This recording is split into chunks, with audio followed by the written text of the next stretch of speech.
What is going on YouTube? Today I want to talk to you about how to make a 6-pointed star. My name's Andy, this is Cedar River Woodworking, and welcome to the shop. I live inside my own. So if you've been around a while, you've probably seen these 5-point stars that I've made last year. I recently had a request to have a 6-pointed star like this one here. Did you come from a video where we made this star, where you need a saw that cuts more than 45 degrees? If not, and this star is the first one that you're seeing, let me know down in the comment section below. So we will have a video out for a smaller star like this one and a larger star like this guy here. So now that we have that out of the way, let's hop over to the miter station where we are going to make some 6-pointed stars. So here we are over at our miter saw, and we have some of our scrap material that we had from our bench build. If you have not seen that video, please check out the one here in the corner. Anyways, what this is a 1x4, so it is 3/4 of an inch thick and 3.5 inches wide. Now this scrap piece, all we're gonna need is about 28 inches of this, so each one of these should make the star that we're looking to do. The first thing that we're going to do is set our saw to 30 degrees. Now, I do have a video about how to tune in your miter saw, so if you have not seen that one, check that out because these angles will be critical, and if your saw is not spot on, you will have some gapping, but I will show you how to fix that later on this video. So we've got our board here. This is about 36 inches long, and what we're gonna do is we are going to cut the end off of this.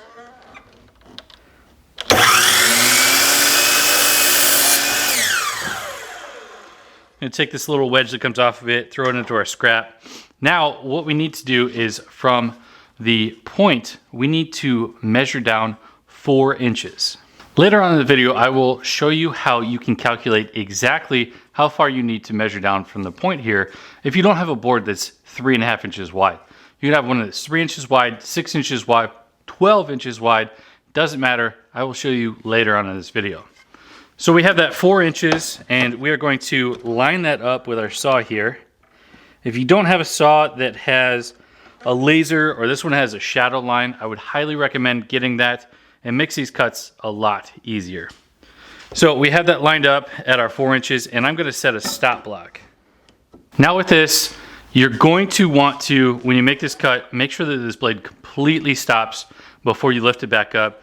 These teeth will have a tendency to catch this board over here that's strapped against this stop block, and you will get a kickback. It's not a fun thing to have, so make sure you don't do that.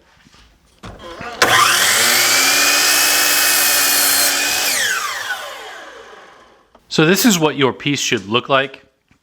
So it will slide across your saw like this, and it gives you a parallelogram. So these edges here are parallel to each other, and all you need to do to make these is just slide your board down each time. You don't need to flip it or anything like that. So we are going to make 6 of these diamonds.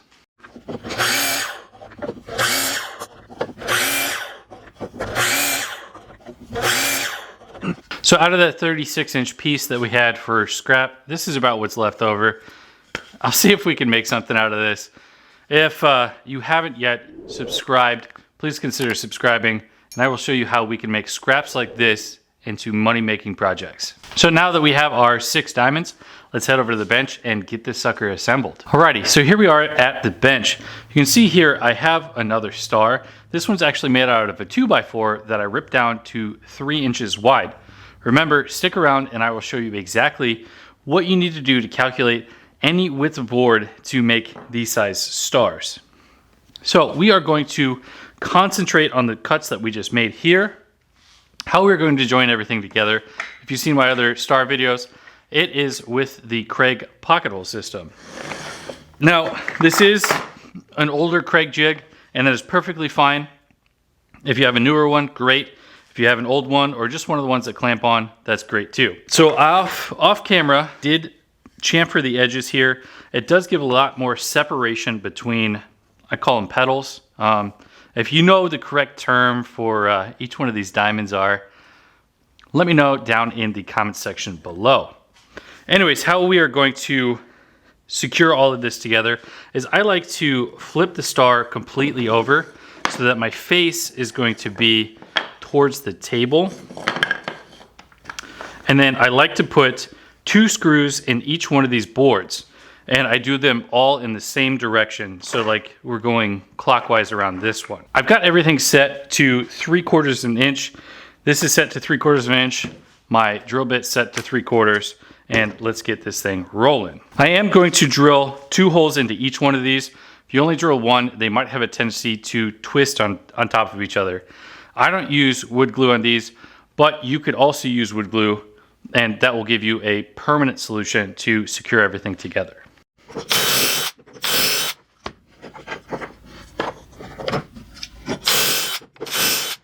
All right, now that we have all of those holes drilled into this, we need to secure this together.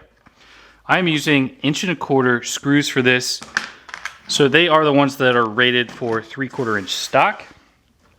And I will be clamping them together at the joint so that they are coplanar with each other. I really like this automatic pressure clamp here because you can really get the joint in here and make sure that you are covering both sides.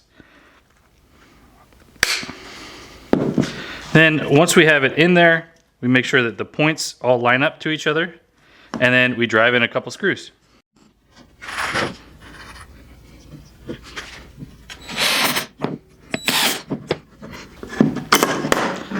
So that's what it's going to look like with 2 of these pedals connected together, and we just need to do it for all of them.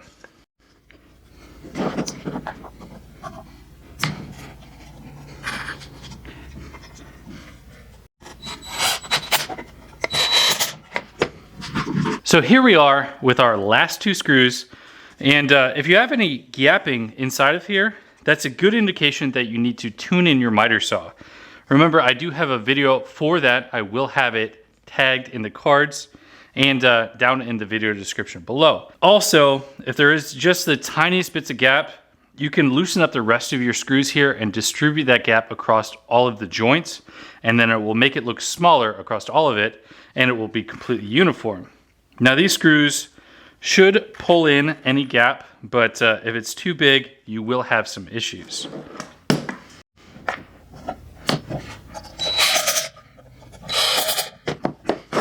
And here we have our 6-point star. Here it is, the part of the video that I wanted to describe how it is that I found the length of these cuts on any particular board.